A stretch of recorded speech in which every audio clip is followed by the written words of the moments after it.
Okay, this one and one. I think I've got one more, right? Of course I do. Because I talk to myself a lot, but I answer. Okay. Yeah, cool. All right, ladies and gentlemen, we are back with the Louis B. Free Radio Show, Brain Food from the Heartland, and I am delighted. I'm delighted that Judith M. Ford has suffered my chaos and madness over the last few weeks.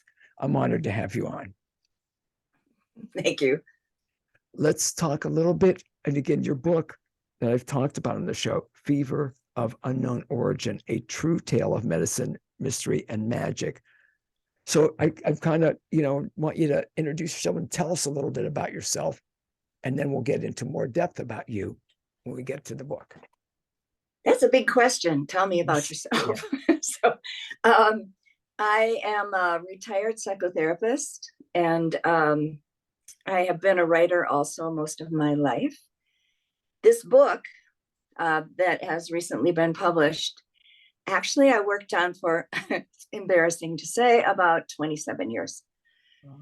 Off and on, while I was writing other things. And the book almost got thrown away. Wow. Because it was 650 pages at one point. Ridiculous. Yeah. So now I live in Santa Fe, New Mexico. I lived most of my life in Milwaukee, Wisconsin. And we moved here to New Mexico about 6 years ago, my husband and I. What prompted the move? A couple of different things. Our kids were launched. Actually, our youngest had been gone 8 years, so I guess he was thoroughly launched. And our very best couple friends moved here to Santa Fe, and we visited them 3 or 4 times and liked it very much. And I've always loved the Southwest, so yes, we just took the leap. Bought a house.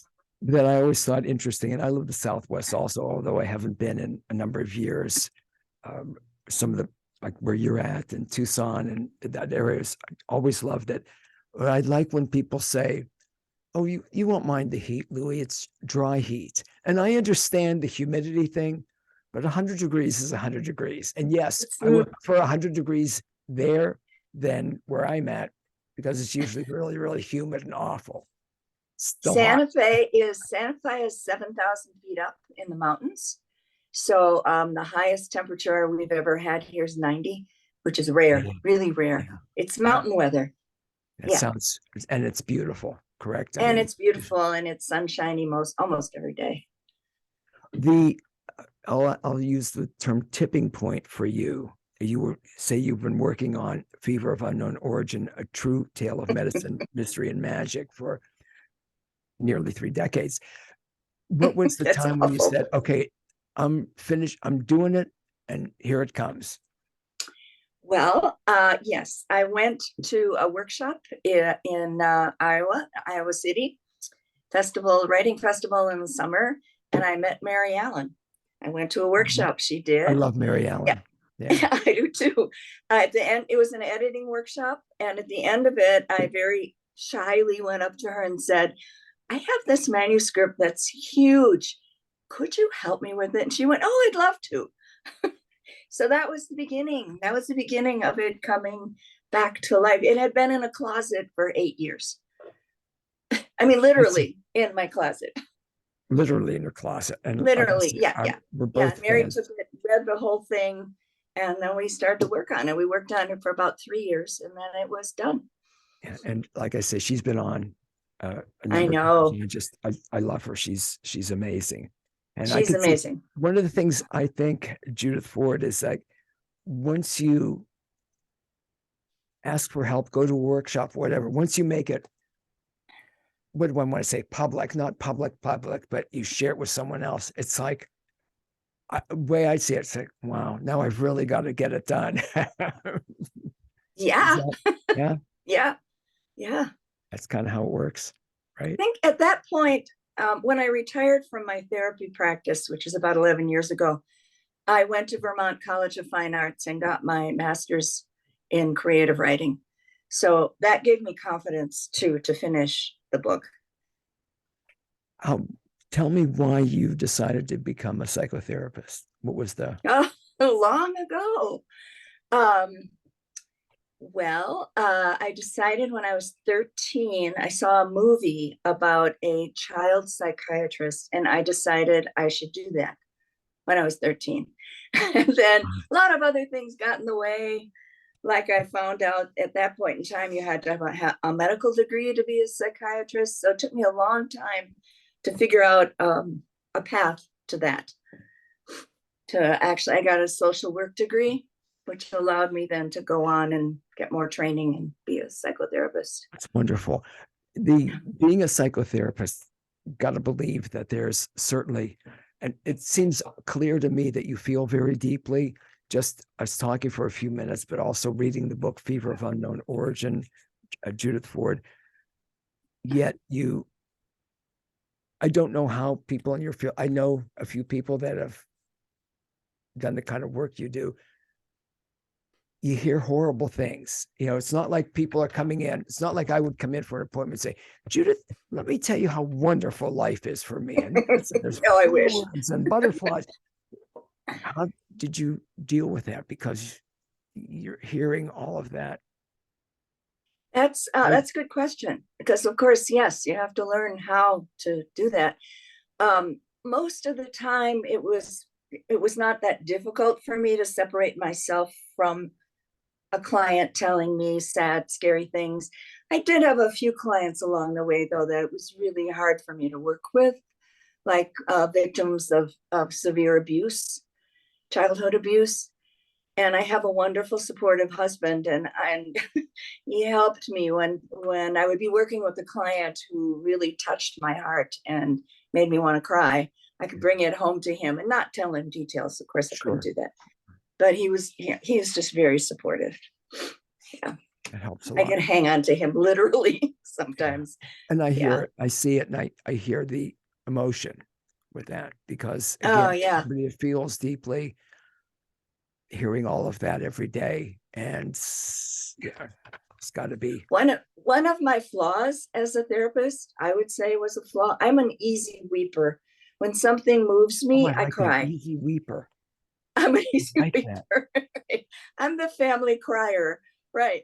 So there were times in therapy sessions when I cried, and I couldn't help it. And I mean, clients have said to me, "Oh, that was fine, that was okay," but I saw it as a weakness.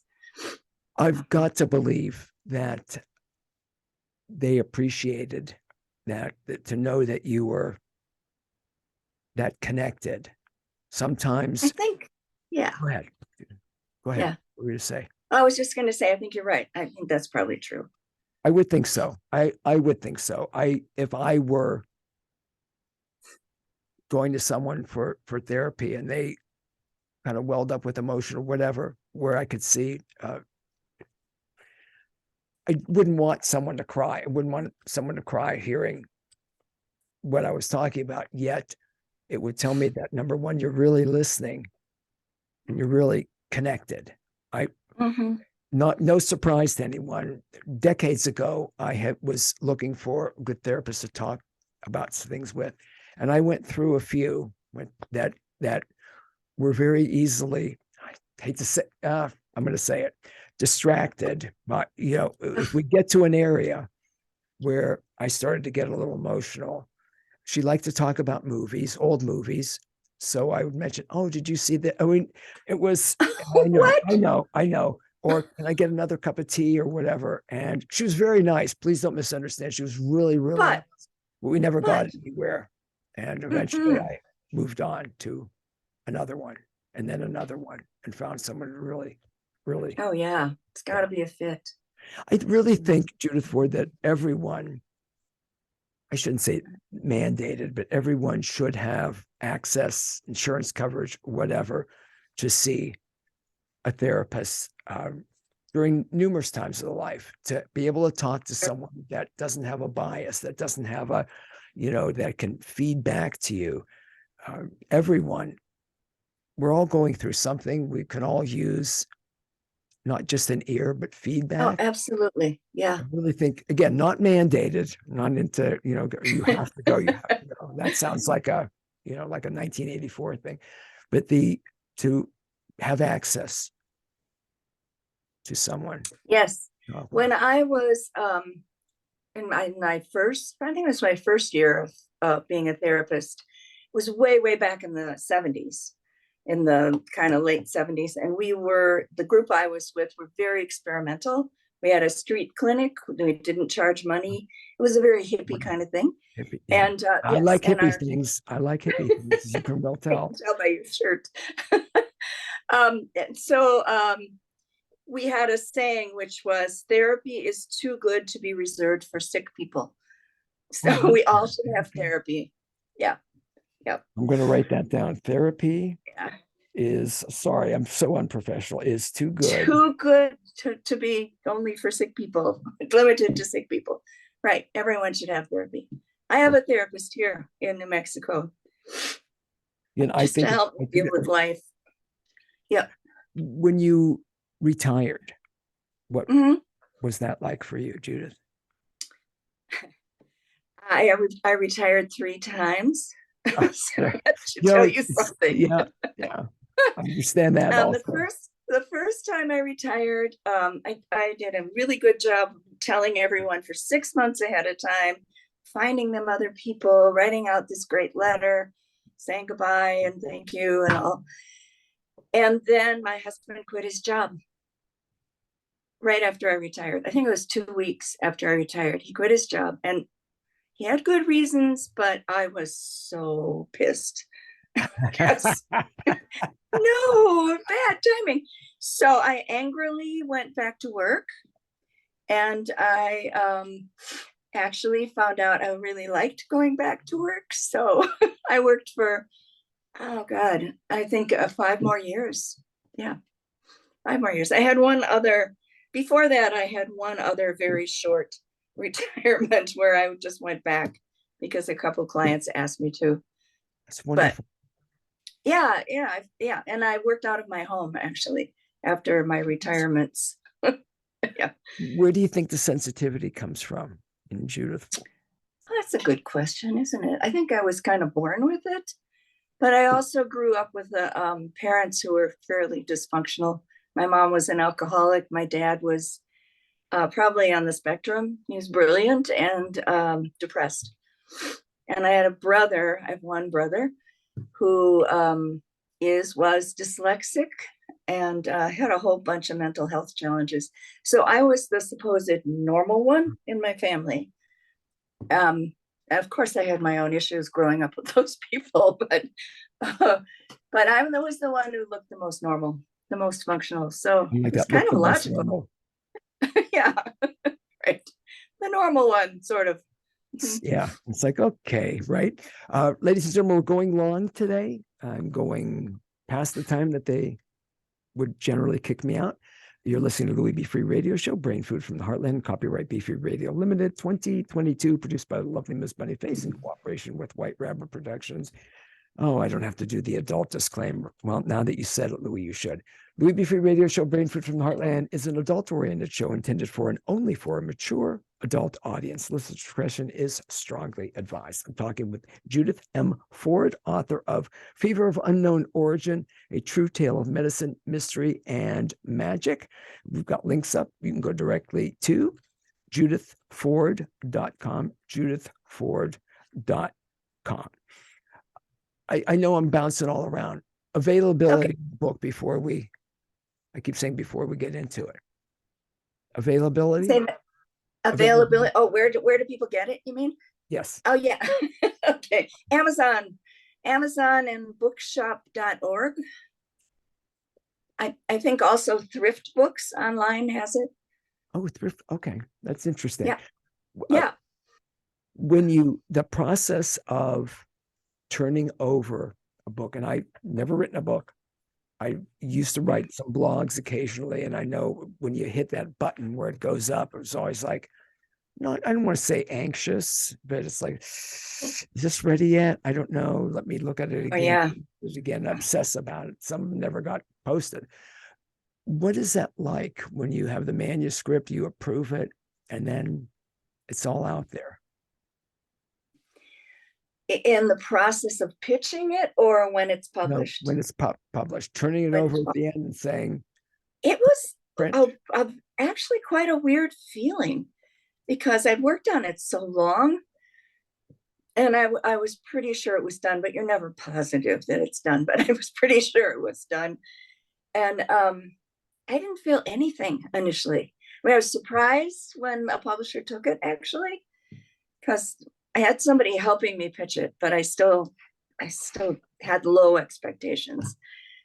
So I didn't have a lot of feeling initially, but as I gave it to some readers, and some other people just bought it on their own, and they started giving me good feedback, that was wonderful. That's a wonderful feeling, to have somebody say, oh, your book really meant a lot to me. Like I have a voice teacher, and she said, I love your book, and I gave it to my sister who has some chronic illness, because I think it will help her. And that was great. That was like the best feedback, that it could be helpful to somebody. Marvelous, wonderful. Yeah, that's beautiful. When you say voice teacher for singing, yeah, and yeah. I suppose if I asked you to sing us a song, maybe it's No, no. no, no. What do you like to sing? Mostly old Broadway stuff.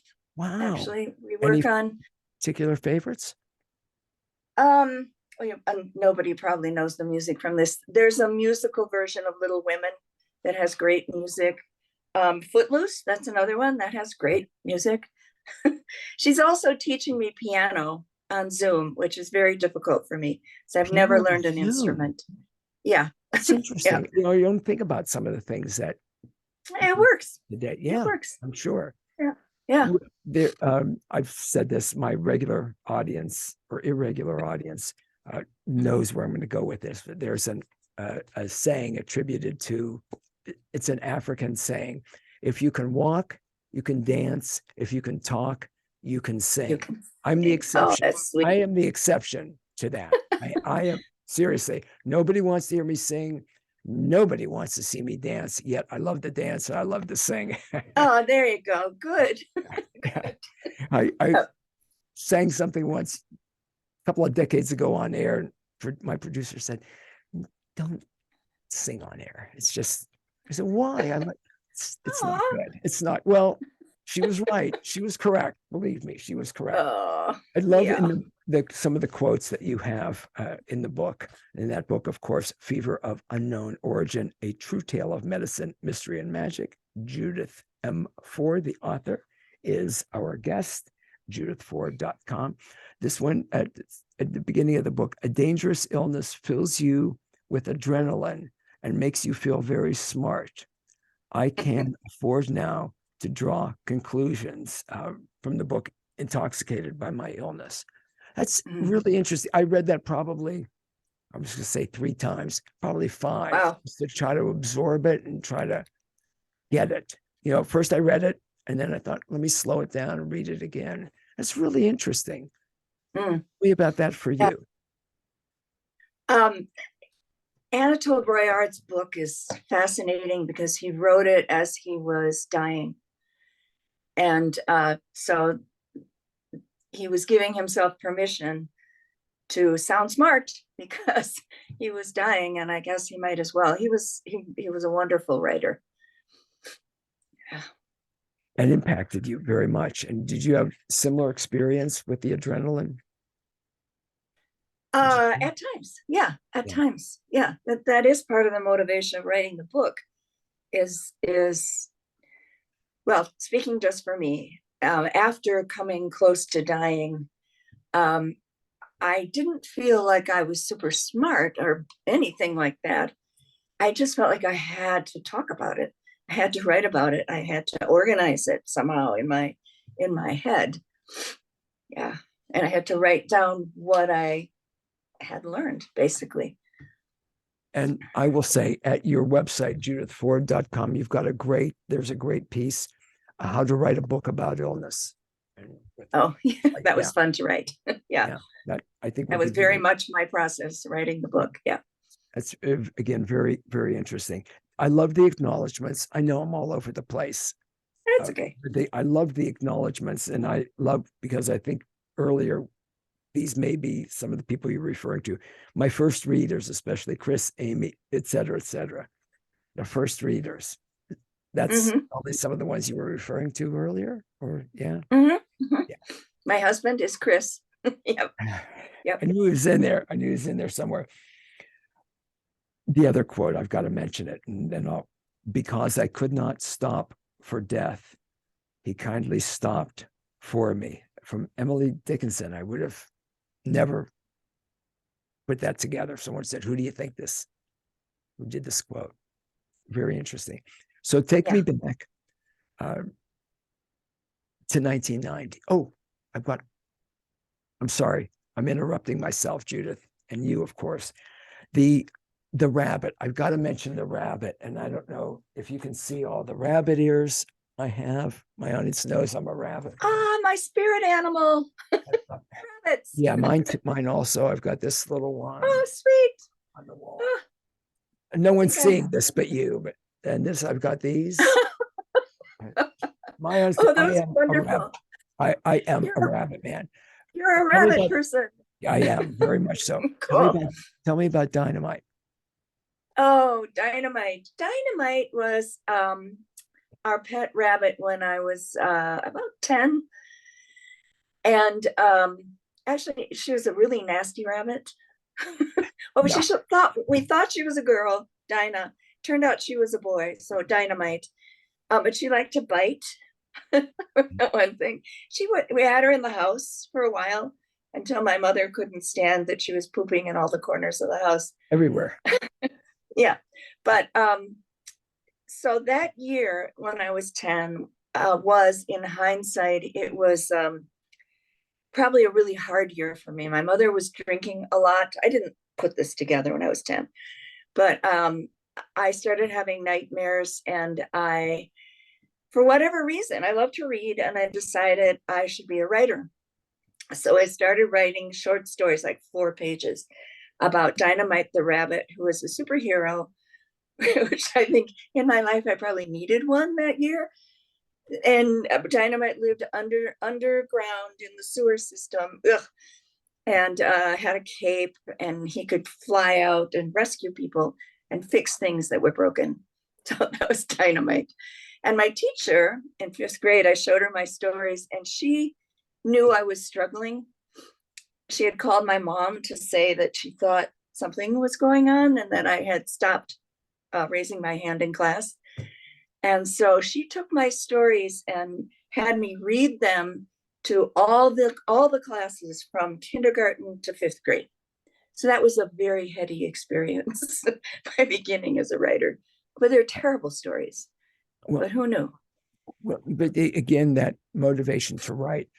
Also, I think it's wonderful that teacher recognized that, and was, again, took time, was sensitive enough, identified something.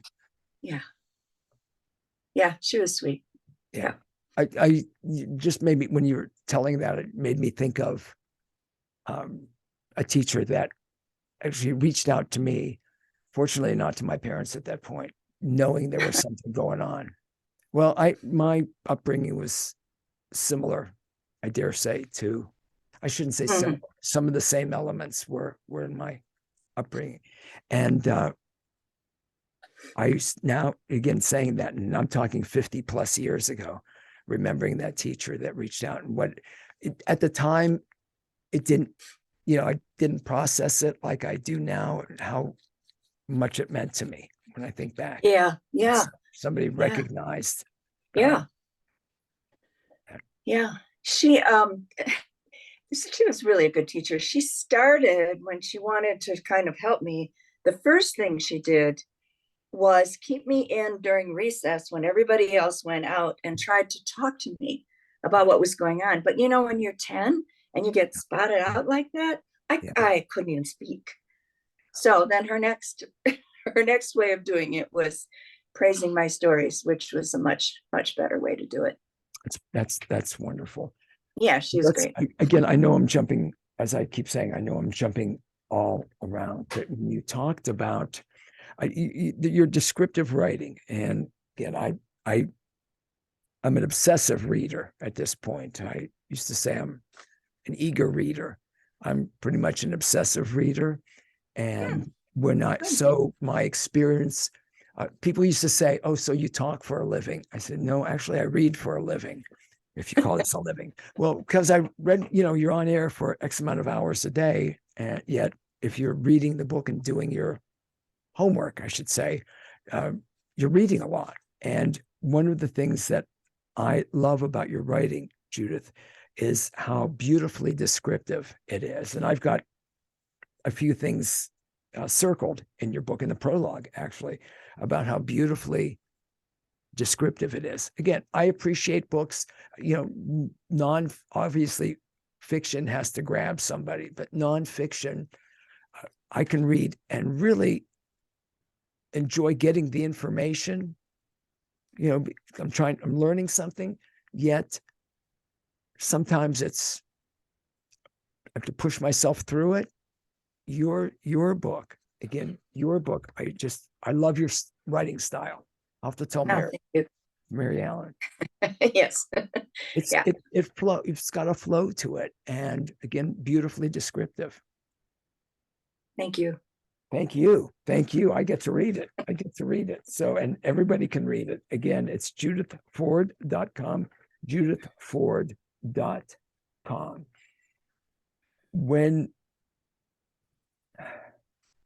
When you write about some of the things about disease and what you were trying to find out, will you tell us a little bit about that? And I want to talk I'm not stills. Ask me that another way. What was going on with you with the Still's disease and looking for answers? Oh, while I was sick, you mean? Yes. Well, first of all, the first episode I had of the disease had come like 10 years before the severe episode that put me in the hospital. So first, when I was, how old was I? 30. When I was 31, I left my first husband, and in the process got really sick. And yeah, so when you have an unidentified illness, and you go to a bunch of doctors, they always have theories. And I heard over and over back then, well, you just left your marriage, so this is stress. Yeah. Right. And I kept saying, no, the marriage was the stress. The leaving was not the stress. The leaving was the opposite. So during that, it was a 2-year period when I had mild symptoms of low-grade fevers, fatigue, and a rash for 2 years, off and on. So one day I think I was fine, and then the next day it would be back. My daughter was a year old, and I was afraid to tell anyone I was sick because I was afraid I'd lose custody. So it was a very lonely experience. Eventually, I cured my own self, I guess, because I decided that I was going to sleep more, took high doses of vitamin C. I read about weird illnesses, and so high doses of vitamin C and lots of imagery, positive imagery. Anyway, I got better. So then when I got very, very sick, which is the subject of the book, I didn't initially connect it to that early experience, that 2 years of being mildly ill. I didn't realize it was the same thing. That came later. But also the subject of the book, nobody knew what the hell was going on with me. I had all these weird, scary symptoms. And I don't know if I was searching for answers, but mostly I was like holding on to a runaway car. It was, I tried to control everything I possibly could at every moment, which was really not very helpful. But yeah, like when I was in the hospital, I took my own temperature instead of waiting for the nurses. And I made myself get up and walk around the unit when I thought I needed exercise. And it was not helpful. It was not ultimately helpful. Yeah, but that was my first approach, just try to control it. Yeah, trying to control it so it doesn't control you. that you can't, Exactly. a difficult task, I dare say. Still's Yeah. disease, I was not aware of it. And I No, it's understand rare. rare. I understand it Yeah. because I was reading, not just in the book, but I looked up some things also Oh, about, yeah, good. and your resources. That's right. On your website at judithford.com. What can you tell us? Can you give us a bit of, for listeners, a little bit about Still's disease? Sure. It's formally called adult onset Still disease, and it used to be called an autoimmune disease. Now they call it autoinflammatory disease. I'm not sure what the difference is, but it is a very rare disease. I forget the numbers at the moment, but very few people develop Still's disease. And when I was diagnosed, well, I eventually had to go to the Cleveland Clinic to get diagnosed, but in the hospital, they eventually figured out how to treat my symptoms, but they didn't have a name for the illness really back then. And now it's well recognized, it's being well researched, and it's somewhat unpredictable. There are like 3 different forms. You can get a really vicious form, which you have all the symptoms, which are inflammation and pain and rash and high fever. You can have it forever and actually die of it. Other people have intermittent episodes, which is what I had, with long periods of time in between when I was healthy. And some people have one bout of it and then they're fine, never happens again. So it is a disease that needs more research, but it's rare. So I don't know how much research will actually get done because it's rare. Again, maybe Yeah. there's more people out there that don't get it diagnosed.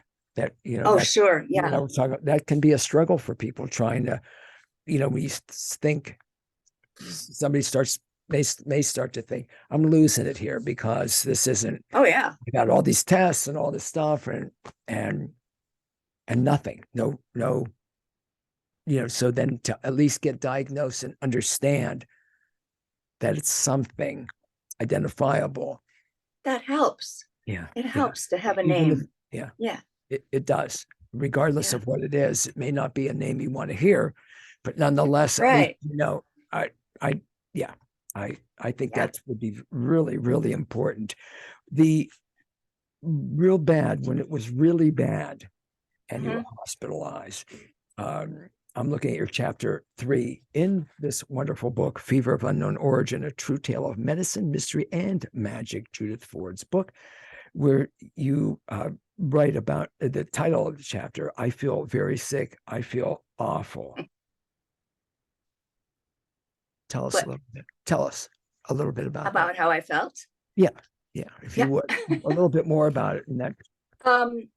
Well, I first ended up in the hospital with this bout of Still's disease because my fevers were spiking up to eventually 106. And that was very scary. And as I recall, I think everything in my body hurt. And by then, at the time I was in the hospital, I had my spleen was inflamed. My liver tests were coming out wrong. And they were in the hospital, they were taking blood every time my fever spiked, because the fevers with Still's disease are cyclical. So they are like from 100, then they'll spike way up to 104, 105, and they go down again. It's like a roller coaster. So every time my fever would spike, then people would come in and take my blood, because they figured if it was something like a virus or bacteria, it would be plentiful at the time of the spikes. Yeah, that in itself was awful. All those needles, awful. But the helplessness was the main thing that was the worst for me to tolerate, that I couldn't, not only could I not get well on my own, I couldn't read a book. I couldn't focus. I was a very active person. I was a runner. I was a dancer. I couldn't do any of the things that made me feel like me. And also, I had a baby. I had an 18-month-old baby and 2 girls who were how old were they? 12. Yeah, 12. They were 12. So being separated from them was horrible. Really, that was awful. Yeah, I felt sick, but it felt awful. You write about depersonalization, and Mhm. I wasn't aware of that word at all. The diagnostic term for the feeling, depersonalization. Uh, Tell me a little bit about that. It is when you feel separated from yourself, a weird kind of feeling like you're watching yourself from a distance. Sometimes people feel like that when they're in extreme trauma or pain. They kind of separate out of themselves so that they can bear what's going on. It's just a natural brain reflex, I think. But it's not very helpful when you have a disease that needs attention for you to separate away and not, which is what I did in the beginning of this book, like pretend I'm fine, just actually believe it for a little while. I'm fine. Yeah, no. I actually have a sweatshirt that I bought online that says I'm fine. And then down below it has the word Still's disease. And within each letter, it has a symptom, a bunch of symptoms. It's a great shirt. It's wonderful. I'm fine, but I can't think, but I have high fever, but I might die. Yeah. That's it. Yeah. Yeah. Send me a picture of that if you can sometime. Oh, I'd love okay, to I see it. will. If you don't mind, if you don't mind, No, didn't I mean don't mind at to- all. sorry. I Judith love Ford, that. I love that shirt. Judith And Ford. it says, Go I ahead. have another one that says Still's Warrior and has a dragon on it. That's good too. Yeah, yeah. The name of the book, folks, Fever of Unknown Origin, A True Tale of Medicine, Mystery, and Magic. Judith M. Ford, the author, is my guest. When you talk about in the book, speaking with doctors, and when Mrs. Ford, one doctor said, "You're seriously ill, and we can't treat you until we know what's going on. Once we have a diagnosis, we can talk about when or if you're going back to work." I'd That was say, scary. yeah. I mean, I'm going on and on. Yeah, that had to be terribly frightening, terrible Yeah, concern. We don't have a diagnosis, so you're really ill. I can't tell you what it is or why, but yeah. you're seriously ill. It was a double-edged thing because on one hand, it was a relief to have someone acknowledge that. Yes, you are seriously ill. This isn't stress. It's not in your head. It's real. It's real. It's real. So it was a relief. But on the other hand, I loved my work. I loved my children. I loved my life. And so to have the idea that I was never going to get any of that back, that was awful. Yeah. Awfully scary. You also write, again, as another example of your writing, and I just again love it. Time goes slowly in hospitals. Being separated from your life makes you feel oddly adrift, unsure of who you are or were, and unsure of your place. I just think that self, your therapist would know better with obviously you're much better with words than I am. Just that the way you describe that, it's like, wow, yeah. Uh, Yeah. Most people, I will say, fortunately, can't relate, don't really understand that. We expect, okay, I'll go to the doctor, they'll check it out. It's 2022. What do you mean you can't figure it? Whatever. I know it wasn't 2022, it was in the 90s, but you would just assume that that's how people feel. And again, that's not a criticism on medical science.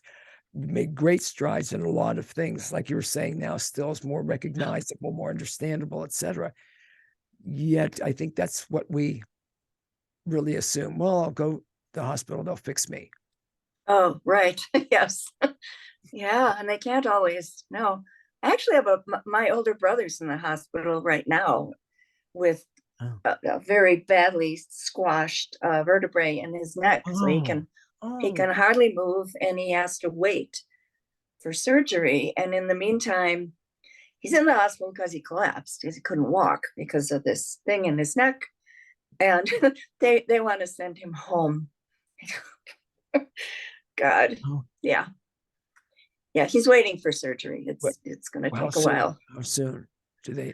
It was there's such a sad story. It was supposed to be last week, and he had a positive COVID test as he was in the car going to the hospital for this life-saving surgery. But if he doesn't have the surgery, he's quadriplegic. He has to have the surgery. So that's why on the tangent, it's on my mind. I'm worried about him. Of course. Yeah. I hope that works out. Okay. In the surgery, you always wonder about surgeries, maybe it's an age thing. It's like, well, what happens if I'm not, I remember, again, my father's been dead for 30 years. So this was obviously a long, long time ago. There was something with the spinal stenosis, and my father exercised all the time. He was really, really healthy and fit. And when, this started to happen and they'd gone to a doctor, they proposed some surgery. And when he found out what could happen, yes, it could get better. I can't remember the percentages of not. He exercised it. He did exercise. He opted not to get the surgery, just to do. Thanks. Yeah. But he did really He was okay. Well, they gave him exercises to do to help, and that's what he chose, because he didn't want, what if it doesn't go well? What if it's, a lot of these things, once again, we it's a risk. assume are going to be 100%. And know that I'm sure there are some things in medicine, I better preface, that are 100%. They trial and error with drugs. What might work for you doesn't work for me. Find out sometimes the hard way. Yep. So I hope certainly hope. Well, I shouldn't have said that, should I? About no. And that was 30 some years ago. That was 30 some years ago. We'll hope he gets his surgery soon. He needs to have this surgery. Better. Yeah, they've come a long way. They've come, certainly. Yeah. Always the advances are amazing. I hope it goes well for him to be in that pain and not that, and have to wait. But again, with the COVID, you understand, right? It turned out that it was a false positive, the test that canceled his surgery. They tested him later. He didn't have COVID, which is really awful. I saw people my jaw is just, I'm stunned. Yeah. And so as a result, he had worse symptoms and collapsed because he didn't get the surgery in time. Don't get me started. I will say, you think like false positives on COVID tests. I'm sure there are false negatives. I don't know. I haven't read about it, but I'm sure there are. I mean, nothing's 100%. So again, it's not, we always want to fault somebody. Well, it's, it happens. It happens. Yeah. In this case, it was really bad. Really bad. Really reschedule the surgery. Ladies and gentlemen, I am talking with the author of Fever of Unknown Origin, A True Tale of Medicine, Mystery, and Magic. The author, Judith Ford, is my guest, judithford.com. Again, a lot of information at judithford.com. I love the blogs. I love the one, why I wrote this book, Rabbit People. You have the bear at the bottom, and I don't know if I can show this. A listeners get upset when I show something. The imagery is powerful. Very powerful. What you wrote that you looked up, I don't know if I'm going to pronounce it right, Indocin in your very own copy of the physician's desk reference, and the side effects of that. Tell me about that at that time going on. That was after, that was my first serious hospitalization. They sent me home because they didn't know what else to do with me. And they put me on this drug called Indocin, partly to control my fevers. And initially, the first couple of days I was on it, my fevers finally were no higher than 100, which was, God, wonderful. And that's the point at which I actually tried to go back to work. And that didn't work out so well. But the Indocin made me feel like I was high, like I was on LSD or something. Oh, yay. Talk about depersonalization. Sorry. I felt like It was weird. It was really uncomfortable. Everything felt unreal. I felt like I was trapped in a dream. That's what it felt like. Yeah. So, Again, so they go took me ahead. off the medicine. They took me off it. Yeah. You say that about, again, the physician's desk reference, and young people don't know because they can look everything up on the Oh internet. yeah. Yeah. And I remember when I was, oh God, my late 20s, being prescribed a blood pressure medicine by, it kept excusing, well, this happened and this happened. That's why my blood pressure, and it's fine. Now it got much better. Yet at the time, the first way I went to the library after the doctor prescribed it and got the physician's desk reference and looked it up. And you couldn't, young people, my admiration for you being young, certainly wouldn't know about the physician's desk reference, but you just couldn't look up. And I'll never forget going back to that physician and saying, doc, I don't want to take that. I looked it up, and that's got to be horrible for doctors. Didn't look it up. I went to the library and read it. And here I was, a very young man, and side effects could be impotence. And, I'm thinking, oh, I'm in my late 20s. Yeah, come on. No. And a couple of other things that were side effects. He looked at me and he said, let me tell you the side effect of not taking it. It's called heart attack, stroke, and death. What do you think now? Okay. He convinced me. Well, it was kind of, got to balance that. Of course, I didn't take it for long, but nonetheless, you don't, to look that up, and people look it up on wherever. I have a friend that's a vet, and I was talking with him actually about a rabbit thing, Judith, talking about there was a ecuniculi, the head tilt, and we had read about what they were doing in the UK.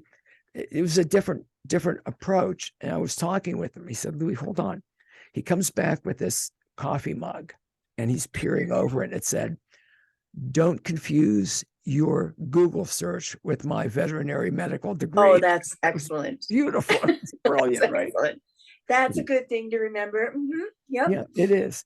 But again, looking that up and getting off of that, that's the, dare I say, trial and error with medications. Yeah. Oh, yeah, for sure. Yeah. And again, you learn it the hard way. Yeah. Yep. Progress a little bit. Again, I'm obviously not in a relatively brief period of time doing the book, Fever of Unknown Origin, A True Tale of Medicine, Mystery, and Magic. Got some profound experiences. Will you share one? Profound experiences as I was getting well, like that. Yes. Well, several things come to my mind. One of them I think is really common when people have been seriously ill, which was as I was out of the hospital and getting better all the time, I was like euphoric, ecstatic, and I would go for walks and notice every tiny little wonderful thing about leaves on the ground or a bird over my head. It was it didn't last, of course, but it was really just the gratitude of getting well. Hallelujah. Very powerful. I thought I was going to die, and then I was out walking. Awesome. So that was one thing. And the other thing, of course, that's in the book is why it has the magic part of it, is that I had my teacher, mentor, shaman friend come and do a kind of a shamanic journey experience with me in the hospital, a hypnotic session that helped me get well. I'm sure it helped me get well. That alone, I don't think would have cured me, but that on top of IV prednisone, yes. Yeah, so that was a pretty exciting experience, actually. The combination, Judith, the combination of, because one was, dare I say, one was supporting the other. The one was obviously working with body, the chemistry, etc. Yet you need that. I needed some deep experience of believing that I could get well. Because prior to that, everything was stacked against that, correct? Yes, it was pretty dire at that point in time. Yeah. What do you remember about that? About the sessions with my mentor friend, or what? That feeling of dread. Oh, dire. oh. Well, my symptoms had shifted from organ system to organ system. And at that point in time that I'm talking about, I had symptoms of ulcerative colitis. And they were so severe that they were going to take my colon out. So I was doing my very best to accept that. And I had come around to thinking, okay, if that will cure me, you can have my colon. Okay. And that's when my friend came and did this hypnotic session with me. And then starting the next day, the colitis symptoms started to go away. And I had been scheduled for the surgery to take my colon out 2 days after that. It was supposed to happen. And I didn't need it. It started to clear up. It wasn't instant. The turn toward getting better was instant, but the whole recovery took some time. But that was instant in the sense that the turn towards. Yeah. Talk about that a little bit, if you would, Judith. Well, without being too graphic, ulcerative colitis causes. Be as graphic. You can be, it causes be as graphic horrible, as you choose to be. It causes horrible, constant bloody diarrhea, and so I couldn't eat because I couldn't keep anything in my body. I was on IV nutrition through my chest at that point in time. I couldn't sleep because I would be awakened by these horrible abdominal cramps and have to get out of bed and get myself to the bathroom. So it was pretty intense, along with still the other Still disease symptoms. After the session, the hypnotic session with my friend, the next morning I woke up and I had not had one episode of colitis all night long, which is the first time in weeks that I'd I slept all night. I didn't have the cramps anymore. And I was still on some medications for the colitis, but everything else started to get better. Everything else, the pain started to ease up. The fevers by then were pretty well controlled. And they canceled my colectomy, which would have been the colon removal. Yeah. And you just, I was going to say, can imagine, don't want to imagine how that would have changed, especially that you didn't need it. I had a guest a few times on the show that is a comedian, and she has a colostomy bag. I'm not going to get into the whole, one of her books says, can I buy a bowel? And she's hilarious, but she's talking about the way she talks about it, it's like, okay. And yet when you think about what life, you don't focus on it, obviously, but what could have been had you just the timing. This is what I want to say, Judith. The timing is extraordinary. It's amazing. Yeah. I think part of what was so helpful from the hypnotic session was that this was somebody that I'd been in training with years before. He was a man I utterly, utterly trusted. And so I think that in itself was probably a help. That level of trust. Yes. And having him say to me, actually, I taped the session and it was so full of static. The only thing I could hear was at the end, he said, when I was still in the hypnotic trance, he said, you will start getting better and better every day. You are going to amaze your doctors. And I think the power of that coming from him had a big effect on my body. Because we certainly know that mind-body connection that people may have made fun of years ago is real. It's real, yeah. And now that alone wouldn't have been enough, I don't think, but it was a boost. It was a boost. And to have that and that shift right before you were going to have the surgery. Again, right. People need it, they need it. You didn't need it. I didn't need it. Hooray. Hooray. Hooray is right. And again, you can, from links at judithford.com, you can learn more about adult Still disease. Once again, as I was reading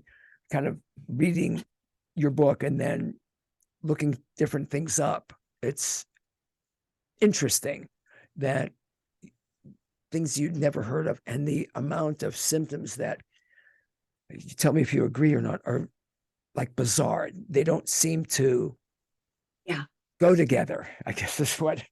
Right. Yeah. And again, to learn that you're not crazy, I dare say. Yes. Always good. Yeah. Yes. You've got a lot of published work. Again, if I read all your published works, it would take an awful long time. It's wonderful. And awards, and lots of awards. The response to your book, Fever of Unknown Origin, I certainly know how powerful it is. What else are you hearing? What are people telling you? Well, the thing I treasure most, of course, is somebody saying to me, your book meant a lot to me because of my own experience. And somebody saying, now I feel less alone dealing with my own illness. I really love that. And it's also great when somebody says, I loved your writing. It was compelling. I like your descriptions. All of that. That's also I get for that. my soul. Yeah, I get that. Yeah. The descriptions are beautiful. No, thank Even the you. tough ones. I shouldn't say they're all beautiful. They're powerful. There are beautiful ones and there are powerful ones. And some, thank you. I dare say, unnerving. Thank you. You wrote it. Yeah, I had a couple people tell me they couldn't finish the book because there was things in it that were too close to their own experience and too painful, too How does that vivid. make you feel? Okay.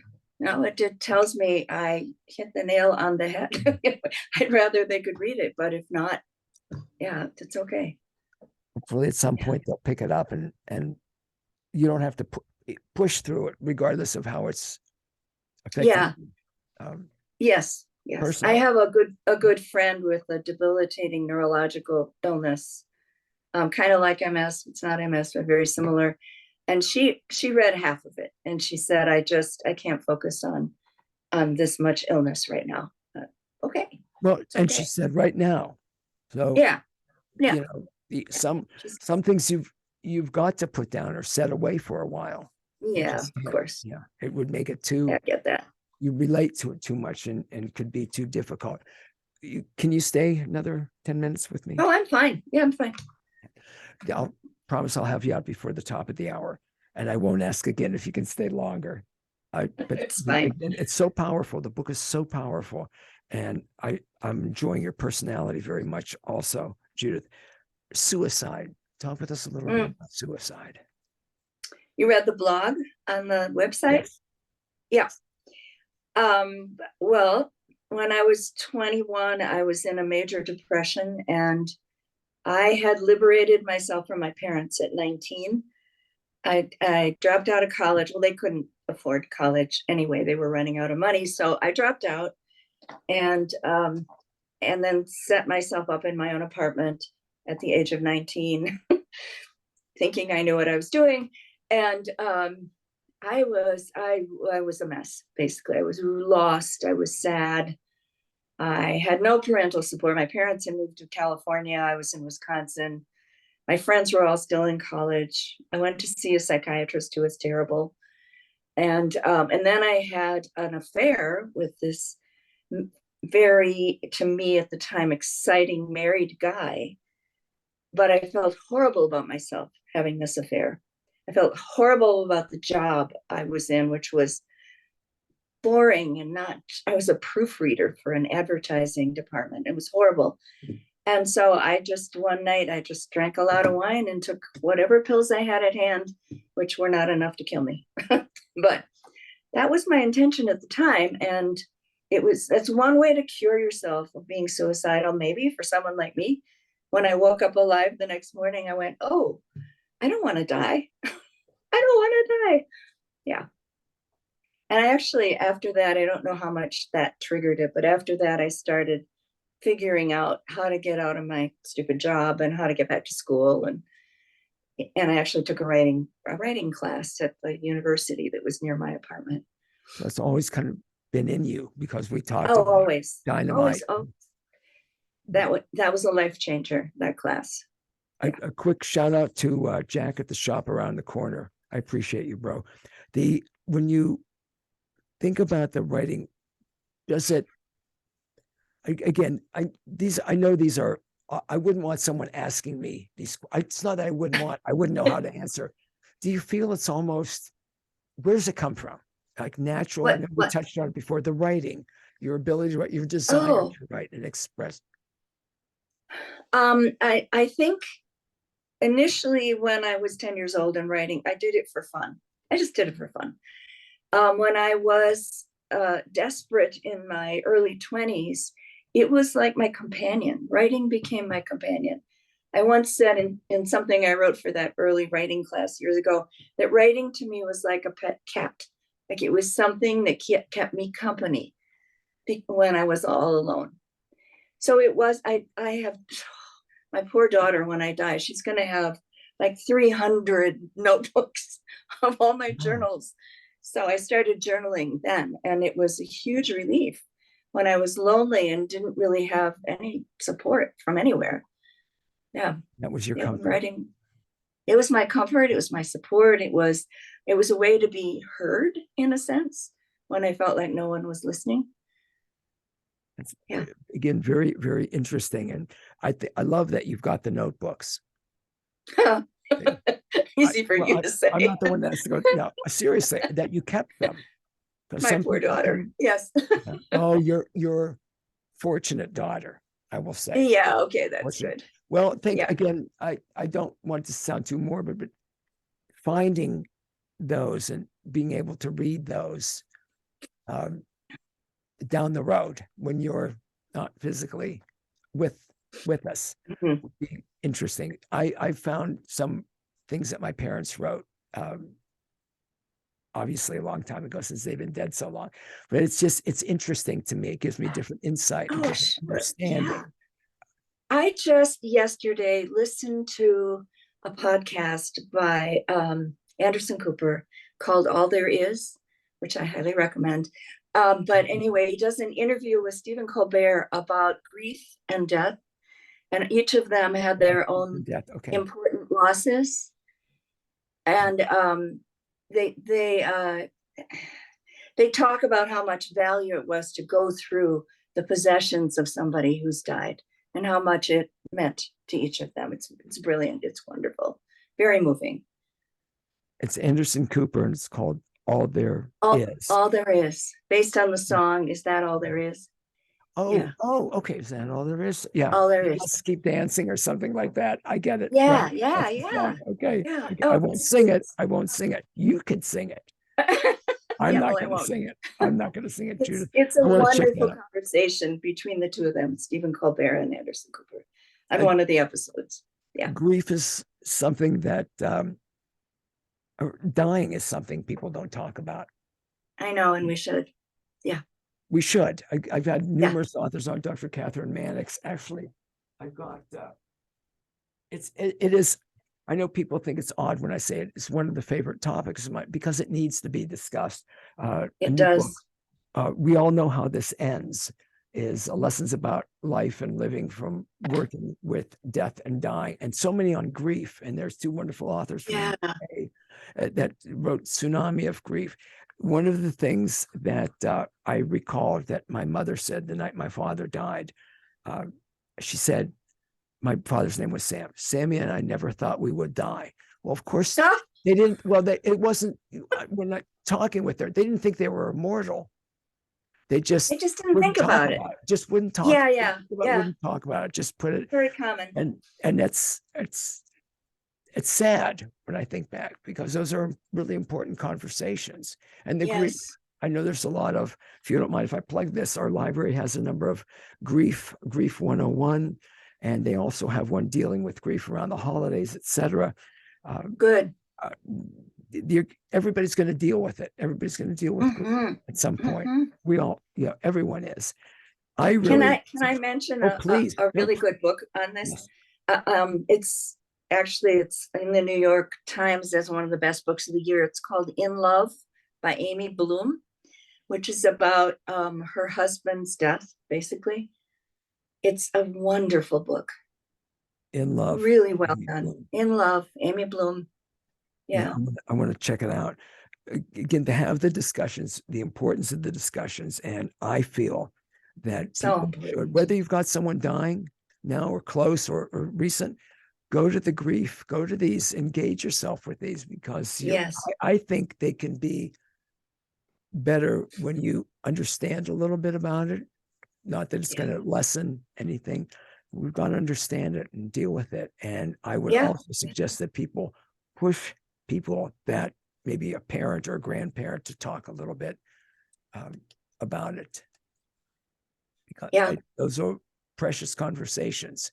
And like I say, with your journals, it's going to be really precious for your. Oh, I hope so. I feel certain, Judith. I feel certain. And like I said, the fact that you kept them, you've got them because you're organized, right? Pretty much. Pretty much. Yeah. I really enjoyed it. I think that firstly, your personality, you get a feel for your personality reading the book, Fever of Unknown Origin, A True Tale of Medicine, Mystery and Magic, but having this experience with you just comes through so clearly. And your openness, your warmth, and you're getting emotional. I appreciate. I'm a weeper too. What was it you said about weeper? Oh, good. I've got easy weeper. Easy weeper. Easy weeper. We could do it an updated version of Easy Rider. Easy weeper. I am very, very similar. And the older I get, I don't want to say easier it is. I learned years ago to not try to push down that emotion, even though it was frowned upon, especially with men. And the way I describe it, Judith, is it would be like having a wet sponge and squeezing it so that the water doesn't come out. The more I squeeze it down, the more it comes out. So just that's right. Right. Just let it be. So I had a couple come in for their first therapy session with me, and they had just put their dog to sleep. Oh. I cried with them like for the first half hour. Yeah. Again, I think that's wonderful that you did. I know painful for you. Fortunately, they did too. Yeah. Well, I can't imagine how someone would not appreciate you making that connection. It's real. How could you sit and talk with someone about a beloved family member that died and not feel some emotion? I certainly wouldn't want that person for a friend or a therapist. Yeah, it's what hooked them into continuing therapy with me, actually. Yeah, even though I kept saying, I'm sorry. I've said this over the years that empathetic people that have empathy, people want to know us, but they don't want to be us. And as I've thought about that, as I've aged, that's incorrect for me. I'd like to be able to control it. I would like not to tear up about certain commercials for I won't mention it. Oh, I do. I do too. Yet I wouldn't want to be devoid of that feeling. That's I think what makes some of us human. And they were fortunate to have you as a therapist. I could go on and on with you, Judith Ford. I hope it wasn't too wacky or disjointed. No, it was fun. Yeah. I love that. Take one more minute, if you wouldn't, tell us about your website, judithford.com. Oh, a few minutes well, it's new. It's a new website. I had a person create a new website that is mostly about the book, but it also includes the blogs, and it is going to have a poetry page also, because I also write poetry. But it's not up. It's not live yet. Page. Do you have a favorite poem? Not favorite. A poem that you can recite for us? No. Okay. You cracked me up. At 74, the memory does not hold poems in their entirety anymore. No. Do I understand that very clearly? Very clearly. Very, very clearly. If you don't mind if I say, I think you look, easy to calculate your age from what you write about. You look fantastic. And I'm so glad that you're in our world with us. Thank you. That's wonderful. It's honest that you share this, because I know personally how helpful it is certainly for me to read Fever of Unknown Origin. It makes to me, it's sort of as powerful as some of what you write about and as empathetic as you can be. It kind of allows, I don't know if this is going to make sense, a good for people that are dealing with something, but it's not about them. And it's you sort of you read it and understand it and feel that connection because you write so beautifully and openly about it. Oh, thank you.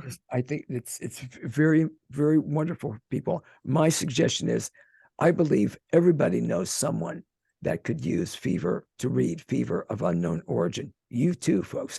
A true tale of medicine, mystery, and magic. If you know someone that has lost someone recently or decades ago, it gives an understanding. Someone that's having difficulty being diagnosed, and just the way you write about what you write about is beautiful. So if I'm not too off-putting, I hope you'll do the gig with me again. I know I've kept you an awful long time with my wacky. Oh, it's been really good. I enjoyed it very much.